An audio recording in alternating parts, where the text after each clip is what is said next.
मनुष्य के दो शिखर हैं और उसकी दो संभावनाएं। एक शिखर आनंद के रूप में विकसित होता है और ठीक इसके विपरीत दूसरा शिखर अहंकार के रूप में विकसित होता है। ये चुनाव है, आप आनंद को चुनते हैं या अहंकार की राह को आप चुनते हैं। अध्यात्म और राजनीति में ये एक मौलिक अंतर है। यदि आपका अंतःकरण अध्यात्म से परिपूरित है, अध्यात्म से अर्थात श्रद्धा से प्रेरित है, आप अंतर्मुखी हैं, तो आप आनंद की राह चुनेंगे। द्वंद्व से, तनाव से, राजनीति से, अहंकार से अपनी राह को दूर रखेंगे। इसलिए साधकगण जो यहाँ साधना की दृष्टि से एकत्रित हुए हैं, उनके लिए सत्र में साधना की कुछ सूत्रों में प्रवेश करने से पहले, साधना को आचरण में ढालने से पहले, उस मार्ग की ओर हम गति करें, उसके विषय में समझ लेना जरूरी है। क्योंकि विडंबना है, लक्ष्य हमारा कुछ और होता है और ठीक उसके विपरीत आचरण कुछ और होता है। ऐसी विषम परिस्थितियों में एक चौराहे पर खड़े होकर के आप मंजिल तक नहीं पहुंच सकते। ये निर्णय करना अत्यंत आवश्यक है कि आप अस्तित्व की राह चुनते हैं, सत्य की राह चुनते हैं, आनंद की राह चुनते हैं या अहंकार की राह को चुनते हैं। एक को चुनना ही पड़ेगा, क्योंकि सभी शक्तियां डायनेमिक हैं, सभी शक्तियां अत्यंत गतिशील हैं। एक पत्थर से लेकर के और चेतना तक सतत अहर्निश, पेड़ पौधे, पशु पक्षी, इंद्रियां, मन, सभी कुछ तेजी से गतिमान है। और ऐसी गति में आप अपने को स्थिर नहीं कर सकते, उस गति से अपने को अलग नहीं कर सकते।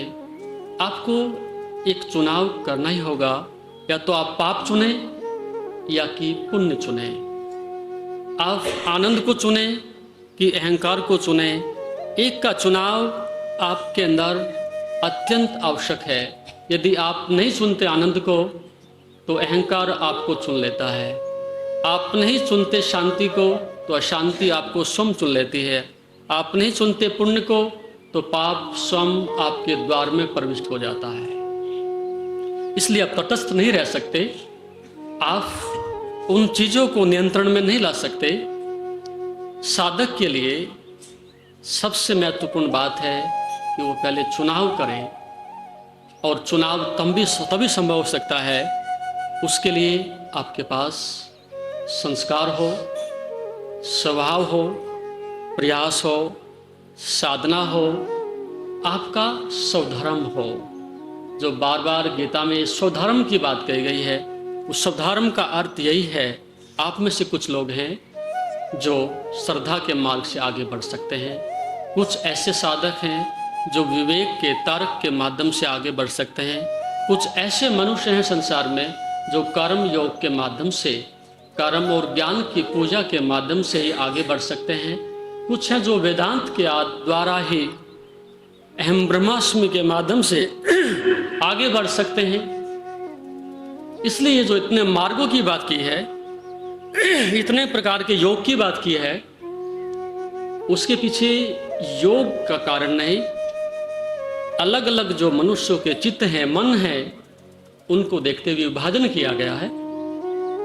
तो इससे पहले कि आप चुनाव करें, आपका ये जान लेना, आपका ये निर्णय हो जाना, क्या अवस्था है, क्या चित्त है, क्या दिशा है, और किस प्रकार से आपकी मदद की जा सकती है, सहायता की जा सकती है।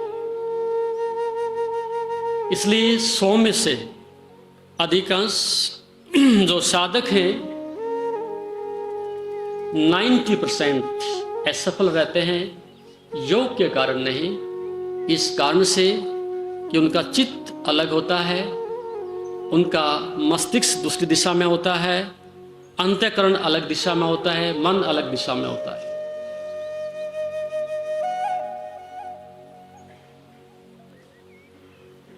तो इससे पहले कि आप चुनाव करें, ये निर्णय जरूरी है कि आपका अंतःकरण, आपका मन किस दिशा में आपको उस दिशा में ले जा सकता है, तो वह आपका स्वधर्म होगा। सबको एक प्रकार के मंत्र साधना, सबको एक तरह का कर्म नहीं करा जा सकता। सभी जो भी साधनाएं हैं वो व्यक्तिगत होती हैं और गुरु को उसके लिए अलग से निर्णय करना पड़ता है। तो आनंद एक शिखर है यदि आप उस दिशा में बढ़ते हैं, अन्यथा ठीक विपरीत अहंकार एक शिखर है जब आप उस दिशा में बढ़ते हैं। अहंकार शब्द सुना है लेकिन उससे शायद आप परिचित नहीं हैं अधिकांशतः, क्योंकि अनेक अनेक रूपों में अहंकार प्रकट होता है और अहंकार के इतने सूक्ष्म तल हैं जिससे मनुष्य स्वयं को और दूसरों को धोखा दे सकता है। अहंकार इतना सात्विक भी होता है कि आपके लिए वो अहंकार नहीं, करुणा की तरह से दिखाई पड़ता है। स्थूल से लेकर के सूक्ष्म तक अहंकार के बहुत सारे तल होते हैं। सपोज एक आदमी आपके पैर छूता है, बाहर से देखने पर नमन है, बाहर से देखने पर आपका आदर है, लेकिन जरूरी नहीं कि हृदय से भी नमन करता हो। अंदर से एक प्रतिरोध हो सकता है, अंदर एक बदले की भावना हो सकती है, एक विद्वेष की, घृणा की भावना हो सकती है, और अधिकांश ऐसा होता है। जब कोई दूसरे व्यक्ति का सम्मान करता है, उसके गले में फूल माला डालता है और डालने वाला व्यक्ति स्वयं अपने मन में सोच रहा होता है ये तो परिस्थितियों की एक विडंबना है, एक संयोग है, हैं तो हम भी तुमसे कहीं अधिक आदर के योग्य, लेकिन भीड़ ना समझ लोगों की है, मूर्खों की है, तुम्हें पूज रहे हैं। पूजा तो हमारी होनी चाहिए थी। अब व्यक्ति स्वागत भी कर रहा है और मन में एक प्रतिक्रिया भी कर रहा है। देखने में वो व्यक्ति ऐसा भी दिखा रहा है कि मैं विनम्र व्यक्ति हूँ, स्वागत कर रहा हूँ, अहंकार विहीन हूँ, लेकिन आंतरिक भाव ऐसा दर्शाते हैं। तो उसको आप ऐसा नहीं कह सकते कि वो व्यक्ति अहंकार से रहित होकर के किसी की पूजा कर रहा है। आध्यात्मिक दृष्टिकोण से बहुत बड़ी समस्या है और ऐसे में आप स्वयं को धोखा देते हैं, दूसरे को नहीं। इस प्रकार का मन, जटिल मन, कुटिल मन, दूसरों को धोखा देने की कोशिश करने वाला मन, पाखंड से भरा हुआ व्यक्ति, वो अध्यात्म के प्रति अपने जीवन की उस राह पर आगे नहीं बढ़ सकता। तो अपने उस आनंद की राह पर बढ़ने के लिए आपका मार्ग क्या है, ये उसका चुनाव हो जाना चाहिए।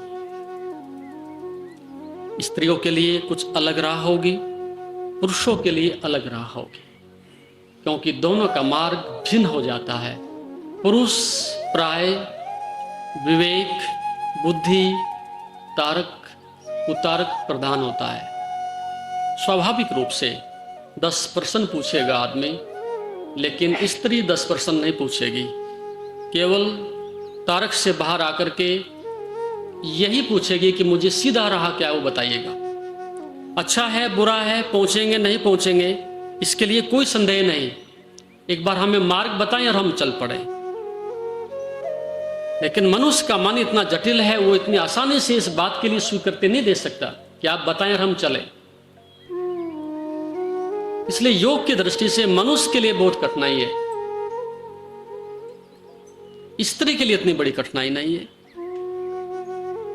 धर्म में प्रविष्ट होने के लिए स्त्री के लिए अधिक संभावना है, आदमी की उतनी संभावनाएं नहीं है, क्योंकि अभी भी नैसर्गिक रूप से, प्राकृतिक रूप से, अस्तित्व की ओर से उसको जो एक हृदय मिला है, उसको जो एक श्रद्धा का कुंवारापन मिला है, उसके अंदर हर किसी के प्रति एक श्रद्धा करने का भाव मिला है, वो उस राह में, उस अध्यात्म में आगे बढ़ाने के लिए बहुत बड़ा आधार बनता है। इस दृष्टिकोण से मनुष्य और स्त्री दोनों के बीच में विभाजन हो जाता है। जब आप चुनाव करते हैं साधना के लिए, ज्ञान योग के लिए, श्रद्धा योग के लिए, भक्ति योग के लिए, उसमें दोनों की महारहा अलग अलग होती है। उस प्रकार से उनका सहयोग करना चाहिए। तो अहंकार के बहुत सारे सूक्ष्म मार्ग हैं। साधक को उनका बराबर निरीक्षण करना पड़ेगा, उसको ऑब्जर्व करना पड़ेगा। और जहाँ जहाँ भी इस प्रकार की बात दिखाई पड़े कि मन में अहंकार की जो ग्रंथि है वो बाधा डालती है, अनेक अनेक रूपों में प्रकट होती है, उसको स्वीकार करते हुए, देखते हुए, समझते हुए उससे अपने को अलग करता चला जाए। लेकिन ये कठिनतम कार्य है। अहंकार को स्वीकार करना, मैं अहंकारी हूं, ऐसा स्वीकार करना बहुत कठिन से कठिनतम कार्य है। यदि कोई व्यक्ति दो शब्द आपके लिए कह देता है, उसी से बहुत पीड़ा बढ़ जाती है। और जब हम इस दृष्टिकोण से स्वयं अपने लिए इन चीज़ों को स्वीकार करते हैं और ईमानदारी से स्वीकार करते हैं, तो ऐसी स्थिति में मनुष्य का मन लंबे समय तक उस अहंकार से ग्रसित नहीं रह सकता। ऐसा हुआ, एक बादशाह बैठा हुआ है अपने दरबार में। जैसा कि बादशाह की अपनी एक अकड़ होती है, एक बहुत बड़ा अहंकार होता है, पूरे राष्ट्र का प्रतिनिधित्व करता है, उसी प्रकार से, उसी दृष्टिकोण से, उसी टोन में उसने अपने बैठे हुए विदूषक से, जो बैठा हुआ था, एक मजाकिया व्यक्ति होता है दरबार में जो रखा जाता था, वो सुबह सुबह उससे कह रहा है, देखते हो सारा संसार मेरे से चलता है, सब मेरे ऊपर निर्भर हैं, सब मेरी आज्ञा से कार्य करते हैं। ऐसी स्थिति में उस विदूषक ने कहा, अच्छा महाराज, ये बात आपकी अनुचित है। बोले कैसे? कि आप देखिएगा, ये मक्खी मेरी नाक पर बैठी थी और अब आपकी नाक पर बैठी है, आप इसको आदेश दीजिएगा कि आप उड़ जाओ। यदि आप अपने आदेश से इस मक्खी को उड़ा सकें तो हम मान सकते हैं कि वास्तव में सारा संसार आपकी आज्ञा मानता है। एक मक्खी तक आपकी बात नहीं मानती। स्वाभाविक है, अहंकार को आघात पहुंचता है। तो जिस व्यक्ति को ऐसा लगता है कि मेरी आज्ञा से, मेरे अनुशासन से, मेरे निर्देश से ये संसार चलता है, परिवार चलता है, समाज चलता है, ऐसी मान्यता अध्यात्म की दृष्टि से ईगोसेंट्रिक होती है, अहंकार केंद्रित होती हैं। और ऐसे व्यक्ति की राजनीति में आवश्यकता है। ऐसा व्यक्ति राजनीति में सफल है, क्योंकि वहाँ तो पूरा भोजन ही अहंकार का है, वहाँ पूरी दौड़ ही अहंकार की है, पूरी यात्रा ही अहंकार की है। तो यदि आपको राजनीति में जाना है, यदि एक दूसरे का गला काट करके आपको विजेता बनना है, दूसरों की भावनाओं को आघात पहुंचा करके आगे चक्रवर्ती राज्य करना है, तो उसके लिए राह ठीक है। लेकिन जहाँ तक अध्यात्म की बात है, आनंद की बात है, साधना की बात है, उसके लिए धीरे धीरे परिधि से एक एक कदम आपको पीछे खींचना पड़ेगा। यदि इस प्रकार की नियति आपकी है, इस प्रकार का निर्णय आपका है, इस प्रकार की एक आत्म स्वीकृति आपकी आज बनती है, तो आप उसके लिए अपना संकल्प बनाइएगा, आप उसका चुनाव करिएगा। अन्यथा पहले दिन से ही आप लोग यहाँ से जा सकेंगे अपने उसी राह पर, उसी मार्ग पर, उसी राजनीति पर, उसी अहंकार पर, जिससे आप समाज से वापसी लौट करके आए हैं। क्योंकि अपने समय को बर्बाद करना, शक्ति को बर्बाद करना, वो आपके लिए अनावश्यक है। अनावश्यक भीड़ कहीं भी इकट्ठी होती है, वो स्वयं के लिए भी, दूसरों के लिए भी उपद्रव पैदा करती है, अनावश्यक एक राजनीति पैदा करती है, और उसी से सभी संस्थाएं खराब होती हैं, संगठन खराब होते हैं, और साधकों का जो मार्ग है वो पतित होता है। इसलिए भले एक हो, लेकिन वो निश्चित रूप से अपने निर्णय से, अपने संकल्प से, अपने आत्मबल से आया हो तो हजारों से भी श्रेष्ठ है, जो अनावश्यक रूप से भीड़ इकट्ठी हो जाती है। तो पहला चुनाव आपका ये होगा कि वस्तुतः क्या मैं साधना के लिए, अध्यात्म के लिए, आत्म कल्याण के लिए, स्वयं को जानने के लिए उद्यत हूँ, तैयार हूँ, उस प्रकार से मैं आया हूँ तो उसकी मदद की जा सकती है। उसको उस दिशा में आगे जाने के लिए जो सहायता है वो वहाँ तक पहुँचाई जा सकती है। और ऐसे ईमानदार जो साधक हैं, जो व्यक्तित्व हैं, वो निश्चित रूप से सफल होते हैं।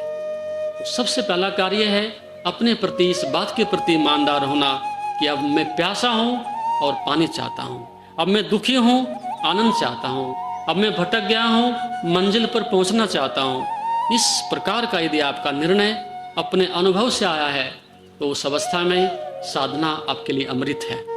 साधना आपके लिए उस मंजिल तक पहुँचाने के लिए एक वाहन है, नाव की तरह से, जो उस किनारे से उस किनारे तक आपको ले जा सकती है। ये पहला कार्य है जो आपने चुनाव करना है, निर्णय करना है। इसके बाद हम कुछ आगे बढ़ेंगे योग की दिशा में। योग की बहुत सारी परिभाषाएं हैं, योग के विषय में बहुत सारी धारणाएं हैं, लेकिन योग नित्यांत किसी भी समाज से, राजनीति से, संप्रदाय से, परंपराओं से, रूढ़ियों से, अनेक प्रकार की सामाजिक भ्रांतियों से एक बहुत दूर की बात है।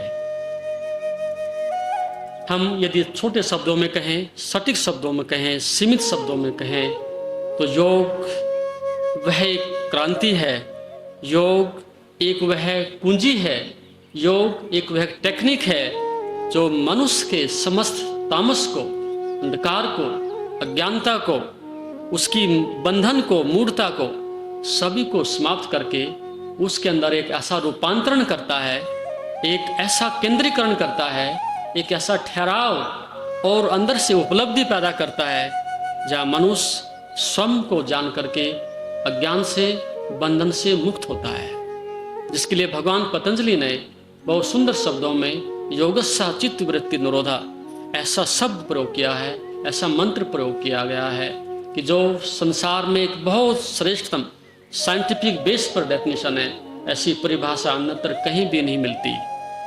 वो शरीर की बात नहीं करते, समाज की बात नहीं करते, धन का त्याग कर दो इसकी बात नहीं करते, स्त्री को छोड़ के जंगल में चले जाओ इसकी बात नहीं करते, किसी से तुम घृणा करो इस बात की बात नहीं करते।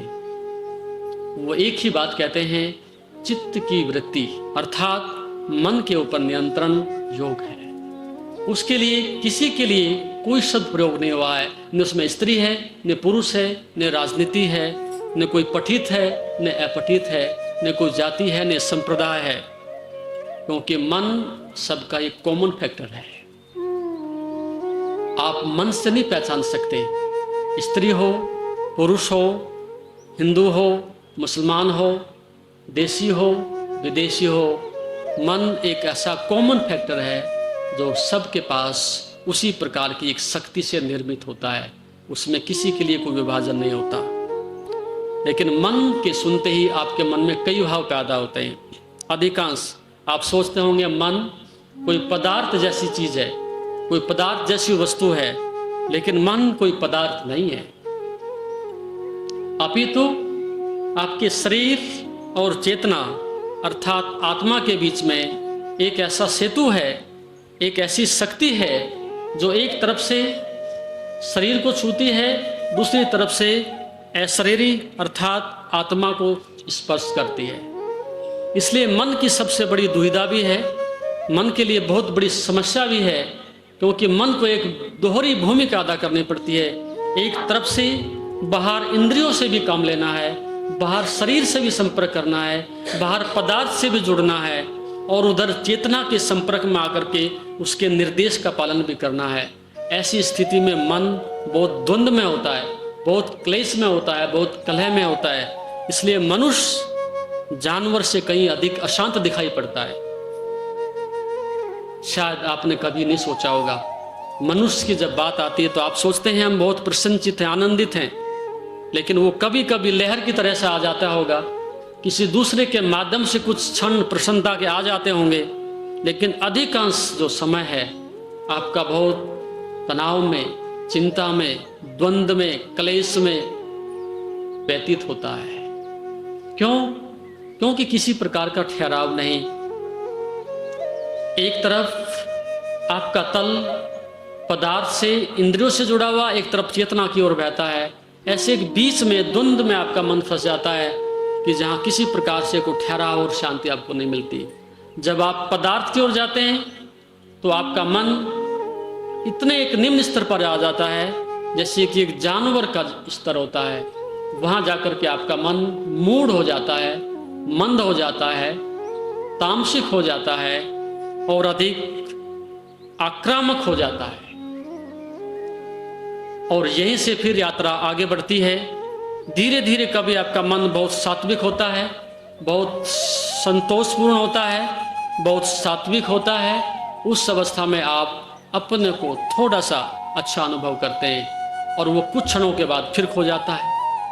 इसी प्रकार से जन्म से लेकर के मृत्यु तक आपके मन की इस प्रकार की दोहरी गति, एक क्षण भर के बाद आप ऐसे निम्न तल पर पहुंच जाते हैं जिसकी कोई कल्पना नहीं की जा सकती कि आप वही मनुष्य हो जो 1 घंटा पहले सुबह थे। सायंकाल आते आते मानव स्थिति पूरी बदल चुकी होती है और आपका मन आपको ऐसी दयनीय स्थिति में पहुंचा देता है कि आपका पड़ोसी, आपका मित्र, आपके आसपास के लोग वो भी नहीं पहचानते कि आप इस प्रकार का व्यवहार भी कर सकते थे। अधिकांश ऐसा होता है कि मेरी जो एक अपेक्षा थी, मेरे प्रति जो भाव था, उसके विपरीत जब व्यवहार दिखाई पड़ता है। सपोज आप शांति प्रिय व्यक्ति हो, लेकिन अकस्मात ऐसी क्रोध की धारा फूट पड़ती है जिसके लिए आप कभी अपने मन में कल्पना भी नहीं कर सकते, तो दूसरा व्यक्ति सोच भी नहीं सकता था। कई बार एक व्यक्ति समाज में संभ्रांत होता है, शांति का प्रतीक होता है और कई लोगों की हत्याएं कर देता है। आदमी नहीं सोच सकता कि ऐसा व्यक्ति किसी को मार सकता हो, ऐसा व्यक्ति चोरी कर सके, बलात्कार कर सके। तो अनियंत्रित शक्तियां, अनियंत्रित मन एक समय आता है कि बिल्कुल पाश्विक जगत में पहुंच जाता है और जहां आपको स्वयं के ऊपर रात्रि को प्रायश्चित करना पड़ता है कि ऐसा नहीं होना चाहिए था, ऐसा तिरस्कार किया है, ऐसा अपमान किया है, वो मुझे नहीं करना चाहिए था। फिर आदमी बार बार प्रायश्चित करता है, लेकिन सायंकाल आते आते उस शराबी की भांति जो संकल्प करता है और फिर विफल हो जाता है कि कल से शराब नहीं पीऊंगा, फिर उसी लाइन में जाके खड़ा हो जाता है। 24 घंटे के बाद फिर शराब पी करके फिर उसी स्थिति में पहुंच जाता है। इसी प्रकार से मन भी एक शराब है, मन भी एक नशा है, क्रोध भी एक नशा है, काम भी एक नशा है, अहंकार भी एक नशा है। और इस दृष्टिकोण से भौतिक तल पर हो या क्या मानसिक तल पर हो, नशे से मुक्त होना एक बहुत बड़ी समस्या है। बहुत बड़े अभियान चलते हैं नशा मुक्ति के, बहुत बड़े केंद्र खोले जाते हैं, लेकिन मनुष्य को शराब से रोका जा सकता है, कोई बड़ी बात नहीं। समाज से उसको आज नहीं कल हटाया जा सकता है, उसको सजा दी जा सकती है, लेकिन उससे बड़ी और खतरनाक जो शराब मनुष्य के मन में तैयार हो रही है, उसका समाज के पास क्या उपाय है, मनुष्य के पास क्या उसका उपाय है। हिटलर जैसे व्यक्ति ने लाखों करोड़ों आदमी मर गए, विश्व युद्ध हो गया। यदि अहंकार की शराब उस व्यक्ति ने नहीं पी होती, एक मूढ़ता की, अज्ञानता की शराब उस व्यक्ति ने नहीं पी होती, इतने लोगों की हत्याएं नहीं हो सकती थी। प्रतिदिन इतने बलात्कार होते हैं, इतनी चोरियां होती हैं, इतने आतंकवादी लोगों को मारते हैं। शराब से बहुत खतरनाक है। शराब में व्यक्तिगत हानि है, धन की हानि है, लेकिन अज्ञानता से ग्रसित व्यक्ति, मन की नशे की हालत में ऐसा व्यक्ति जो न अपने बच्चों को क्षमा करता है, न अपनी पत्नी को करता है, न पड़ोसी को करता है, न राष्ट्र को करता है, और जितने भी द्वंद्व और कलह और कलेश दिखाई पड़ते हैं वो सब मन से संबंधित है। आपका शरीर बीमार होता है इसलिए कि आपकी इंद्रियों के ऊपर, आपके मन के ऊपर, आपके आहार के ऊपर, आपकी दिनचर्या के ऊपर आपका कोई संयम नहीं।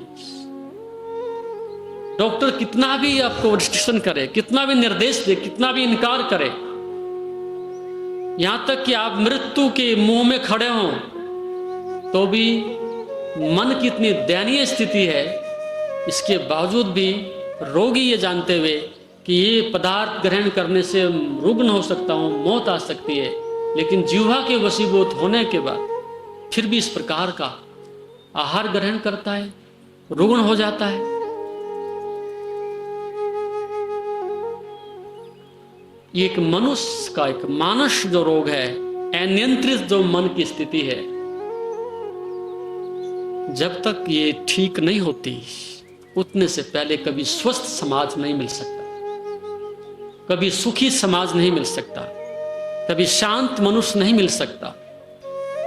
अब हम पत्तों पर पानी छिड़क रहे हैं, सरकार आती है, बदलती है, नारे लगाती है, पॉलिसी बनाती है, अनेक प्रकार के प्रलोभन देती है, क्या परिवर्तन हो जाता है। कितने राजनीतिक लोग आए हैं, कितनी पार्टियां आई हैं,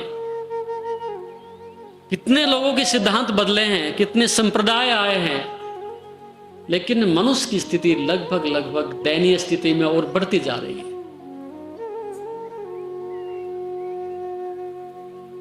क्यों? क्योंकि अपराध मन से होता है। सभी द्वंद्व और क्लेश से, शारीरिक हो मानसिक हो,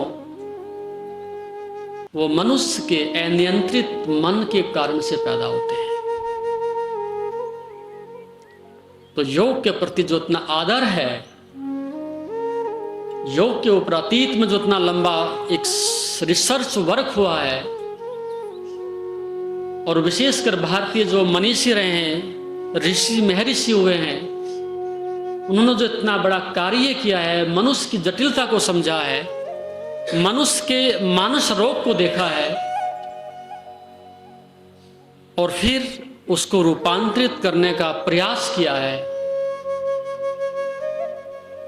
उसका अतिक्रमण करने का प्रयास किया है, वैसा विश्व में अन्यत्र कहीं भी नहीं हो सका। क्योंकि आप वेस्टर्न कंट्रीज में जाओगे तो वहां मन ही मनुष्य के लिए अंतिम है, इसके पार कुछ भी नहीं है। उनके लिए मन ही आत्मा है, मन ही सब कुछ है। और जब मन अंतिम है तो फिर अतिक्रमण किसका करोगे? लेकिन भारत में ऐसा नहीं। मन बीच में एक फैक्टर है, मन एक ऊर्जा की अवस्था है, मन शरीर और चेतना के बीच एक गतिमान शक्ति है, और उसके आगे अस्तित्व है, आत्मा है, परमात्मा है, कॉन्शियस है, जो भी अपनी भाषा में आप कहो। भारतीय ऋषि कहता है, योगस्य चित्त वृत्ति निरोधा। चित्त का अतिक्रमण हो जाए, मन का अतिक्रमण हो जाए, तो उस अवस्था में आप ज्ञान को उपलब्ध हो जाते हो, आप केंद्र को उपलब्ध हो जाते हो, समाधि को उपलब्ध होते हो, ज्ञान को उपलब्ध होते हो, और मन और उसकी वृत्ति जहां होती है वहीं की वहीं पड़ी रहती है, उसके साथ कुछ भी नहीं करना होता। आप तत्क्षण उसका अतिक्रमण करते हैं और पीछे की ओर सरोज से, अस्तित्व से, चेतना से आप जुड़ जाते हैं। और अब ठीक मन वही होता है, संसार वही होता है, शरीर वही होता है, लेकिन एक परिवर्तन यह होता है, अब तक मन चेतना को निर्देश देता था, बुद्धि को निर्देश देता था, लेकिन अब चेतना स्वयं अपने नियंत्रण में लेकर के मन को, बुद्धि को, विचार को, इंद्रियों को ऊपर से निर्देश देता है। इस अवस्था को नियंत्रण कहते हैं।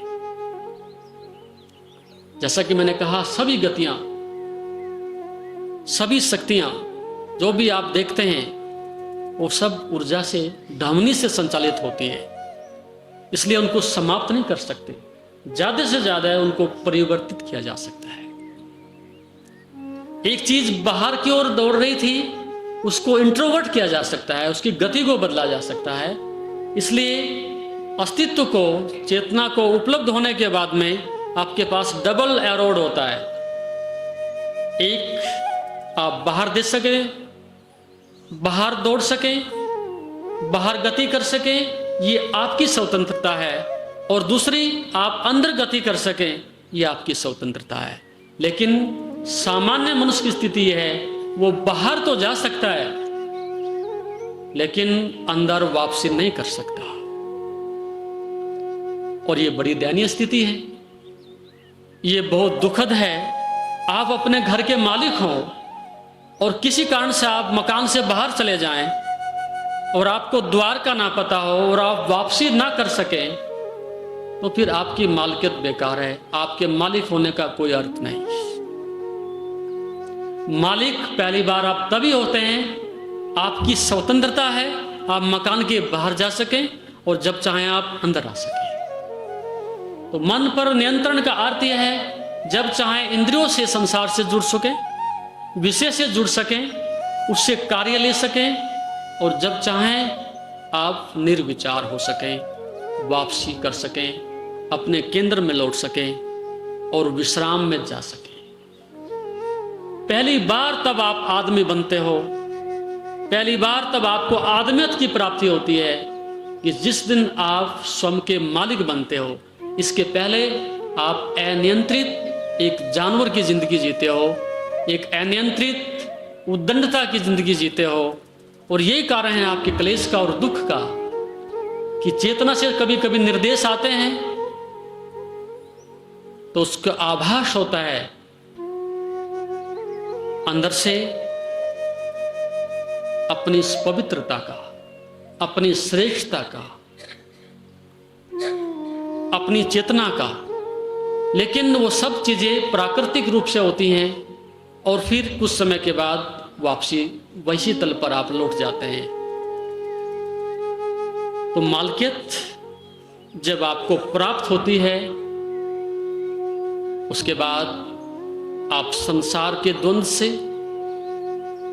उसके बंधन से, उसके अंधकार से आप मुक्त हो जाते हो। तो शरीर और चेतना दोनों के मध्य में जो मन है, वो पदार्थ नहीं, एक डायनेमिक पावर है, एक गतिमान शक्ति है। और यदि उसके ऊपर आपका नियंत्रण हो जाता है, उसकी दिशा बदल जाती है, तो आप बुद्धत्व को, ज्ञान को उपलब्ध हो जाते हो। तो क्या करना है? मन को मार नहीं सकते। जो ऐसा समझते हैं वो मूर्खता में है, अज्ञानता में है। मन को आप मार नहीं सकोगे। वो एनर्जी है, बहुत शक्तिशाली एनर्जी है, उसको मार नहीं सकते। अपितु आप क्या कर सकते हो? उसको रूपांतरित कर सकते हो। जापान में एक बहुत बड़ा वर्ग है, जैसे भारत में बहुत सारे वर्ग हैं, क्षत्रियों के वर्ग हैं, सैनिकों के वर्ग हैं, वीर पुरुष जिनकी एक बहुत बड़ी छाप है भारत में, उनकी रेजिमेंट है। इसी प्रकार से जापान के अंदर समुराई करके एक सैनिक संप्रदाय है, वहां एक विशिष्ट जाति है समुराई। और उस सैनिक को जब प्रशिक्षित किया जाता है, उसको विशेष ट्रेनिंग जब दी जाती है, तो कई वर्षों तक उसके ऊपर कार्य किया जाता है। और वो एक प्रकार की लंबी साधना है, वो साधारण साधना नहीं है। उसकी साधना क्या है? जब आप जन्म लेते हैं, जैसे कि मैंने सुबह भी बताया कि आप जन्म लेते ही आपके साथ साथ मृत्यु भी जन्म लेती है।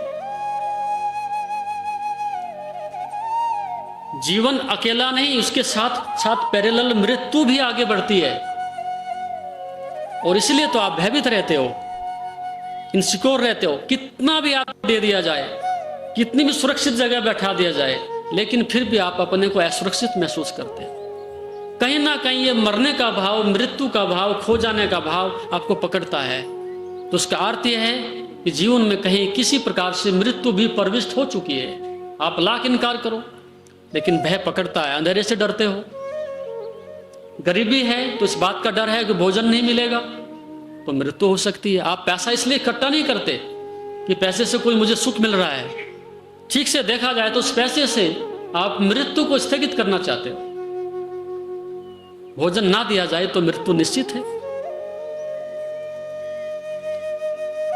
तो जब सैनिक को तैयार किया जाता है, उसको मृत्यु से जब तक आप मुक्त नहीं हो सकते, उसके भय से मुक्त नहीं हो सकते, सही अर्थों में आप लड़ नहीं सकते। लड़ाई का नाम लेते ही स्वयं के मरने का भय पकड़ता है। भले आप जीत जाएं, भले चालाकी से आप छम युद्ध से आप दूसरे को परास्त कर दें, लेकिन मैं मर सकता हूं, ये भाव तो आपके मन में रहता ही है। लेकिन उस समुराई जाति के संप्रदाय के सैनिक को जब तैयार किया जाता है तो नाभि जो आपका एक जन्म का केंद्र है, जब आप जन्म लेते हो गर्भ से ही नाभि से संबंधित होते हो, और उसके बाद भी बाहर आने के बाद आपका केंद्र नाभि ही रहता है। जब कभी भी कोई संकट की घड़ी आती है, बहुत अधिक भय आपको पकड़ लेता है, उस अवस्था में नाभि तक काल कंपित होती है। कई बार मलमूत्र का विसर्जन भी हो जाता है भय की अवस्था में। नाभि आप आज भी आपका केंद्र है, और साधक जब साधना करता है, जब तक कि नाभि का अतिक्रमण नहीं कर जाता, उतने से पहले वो ऊपर के चक्रों की गति कर नहीं सकता है। वो बहुत जरूरी है। ठीक मध्य में है, नीचे जाओ तो प्रेदी, ऊपर जाओ तो केंद्र। ठीक मध्य में है नाभि आपके, नीचे जाते हो तो पाश्विक जगत है, एक वासना का जगत है, उसके ऊपर जाते हो तो संयम का जगत आरंभ हो जाता है। नाभि ठीक मध्य में, और ठीक नाभि के 4 अंगुल नीचे आपका मृत्यु का केंद्र है। वहां अपान के माध्यम से आपकी मृत्यु होती है। तो योगियों ने ध्यान के माध्यम से, सिद्धियों के माध्यम से, आध्यात्मिक शक्तियों के माध्यम से उस केंद्र को देखा कि उसमें 6 महीने पहले परिवर्तन आरंभ हो जाते हैं। शक्ति वहां से धीरे धीरे धीरे बाहर खिसकनी आरंभ हो जाती है। उसको जाने में 6 महीने लगते हैं। यदि उस शक्ति को, उस हारा को आप रियलाइज कर लेते हैं, जान लेते हैं, तो उस अवस्था में मृत्यु का जो भय है वो समाप्त हो जाता है, और एक टेलीपैथी आपके साथ काम करने लगती है। दूसरे के मन में क्या विचार हैं आपको तत्क्षण अंदर से पकड़ में आने लगते हैं कि दूसरे के मन में ही विचार चल रहे हैं।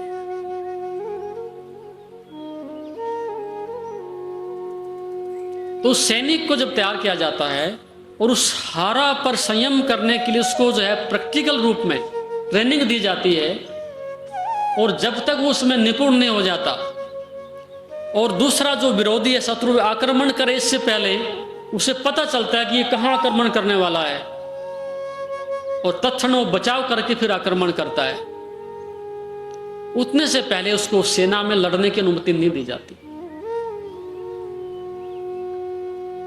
वो विशिष्ट जाती है वहां पर। तो इस प्रकार से नाभि एक मुख्य केंद्र है। उससे बाहर जाओ अहंकार का जगत, उसके अंदर आओ तो आनंद का जगत आरंभ होता है। वहां से विभाजन आरंभ हो जाता है। किसी प्रकार की भी साधनाएं हो, जो ज्ञान है, भक्ति है, योग है, लेकिन ये निश्चित है कि वहां से रूपांतरण आपका अत्यंत आवश्यक है। तो उस नाभि को रूपांतरित करने के लिए, उस सोई शक्ति को रूपांतरित करने के लिए,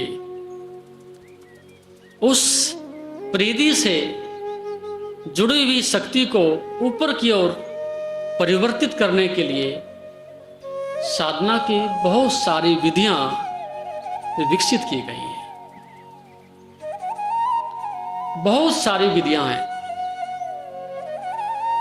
योग है, तंत्र है, हठ योग है, ज्ञान योग है, भक्ति योग, लय योग, नाद योग, पता नहीं कितने सारे योग जो हैं, लेकिन उन सब के पीछे कारण एक ही है कि जिस प्रकार से भी मनुष्य की उस विधि के माध्यम से सहायता की जा सकती है, उसके अपने उपयोग हैं, उसी प्रकार से उनका उपयोग प्राचीन काल से होता रहा। उसी श्रृंखला को आगे बढ़ाते हुए, उसी साधना को आगे बढ़ाने के लिए, उसी मार्ग को मंजिल की ओर बढ़ाने के लिए, आपका सहयोग करने के लिए ये योग साधना शिविर आपको आमंत्रित करता है।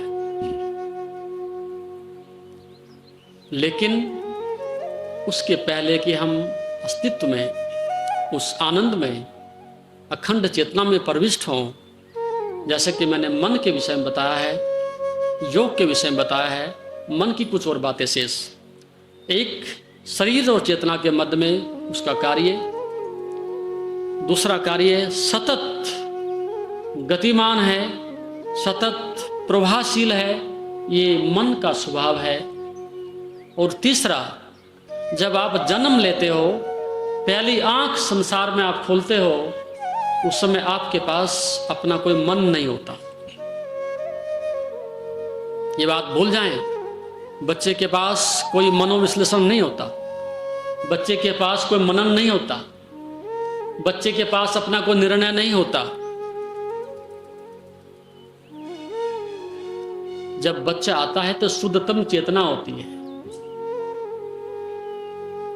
सब प्रकार से पारदर्शिता होती है। लेकिन जब समाज में आंख खोलता है तो समाज, संस्कृति, भाषा उसको मन निर्मित करके देता है। समाज मन निर्मित करता है, ये तेरा घर है, ये तुम्हारे मम्मी है, ये पापा है, ये धन है, ये सम्मान है, ये शिक्षा है, वो सारी चीजें संस्कारित करके जब समाज देता है तो उससे एक हिंदू मन बनता है, एक मुसलमान मन बनता है, एक यहूदी मन बनता है, एक गरीब मन बनता है, एक अमीर मन बनता है, एक अहंकारपूर्ण मन बनता है। वो समाज के द्वारा निर्मित होता है। और जब तक समाज समझदार नहीं होता, जबकि समझदार समाज होता नहीं, जब तक समझदार माँ और बाप नहीं होते, जब तक समझदार शिक्षा नहीं होती, जब तक समझदार व्यवस्था नहीं होती, उतने से पहले हम समाज में अच्छे मनुष्य नहीं बना सकेंगे। हम संभ्रांत व्यक्ति पैदा नहीं कर सकेंगे, हम प्रतिभाशाली आदमी पैदा नहीं कर सकेंगे। अधिकांश विकृत लोग होंगे, अधिकांश दुखों से, चिंताओं से ग्रसित लोग होंगे, मानसिक द्वंद्वों से ग्रसित लोग होंगे। और आप जो प्रजनन कर रहे हो, आप जो एक बाढ़ लगा रहे हो, अंबार लगा रहे हो जनसंख्या का, वो सब उस नासमझी का, उस अज्ञानता का, अव्यवस्था का जो परिणाम है, वो पूरा समाज भोग रहा है। एक बच्चे का आना अधिक कठिन नहीं है, लेकिन उसकी समझ, उसका विवेक, उसकी दिशा, उसकी शिक्षा, सारी चीजें विकसित होना बहुत कठिनतम कार्य है, बहुत कठिन कार्य है।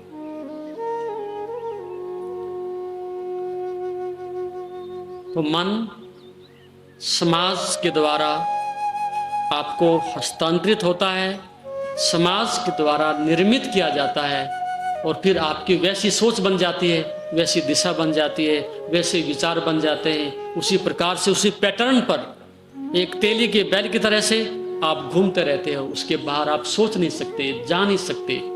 एक ऐसा व्यहू, एक ऐसा 99% अनकॉन्शियस जो चेतना है, वो आपको आवृत कर लेती है, ढक लेती है, और फिर आजीवन आपकी आंखों पर पट्टी होती है, कान बहरे होते हैं, और आपका हृदय श्रद्धा से और प्रेम से रिक्त होता है। ऐसा चलता फिरता दो पैरों का जानवर अध्यात्म को, ज्ञान को, उस प्रज्ञा को उपलब्ध हो जाए तो ये बहुत असंभव हो जाता है। इसलिए अध्यात्म लगभग असंभव है। इस कारण से नहीं कि अध्यात्म कठिन है, इस कारण से कि हमारा जन्म, हमारा समाज, हमारी शिक्षा, हमारा वातावरण, सब कुछ अध्यात्म के अगेंस्ट है, सब कुछ अगेंस्ट है। इसलिए कठिन हो गया है और कठिन हो जाएगा यदि हमने इस सिस्टम को नहीं बदला, यदि हमने शिक्षा को नहीं बदला, इस सामाजिक परंपरा को नहीं बदला, तो योग उस दिशा में कुछ भी नहीं कर पाएगा। तो आप कुछ रूपांतरित हो, कुछ तामस आपका हटे, कुछ बंधन आपके कटे, उस दिशा में हम प्रयास करेंगे आने वाले समय में साधना के माध्यम से। इन्हीं शब्दों के साथ आप सब लोगों के लिए आशीर्वाद और शांति।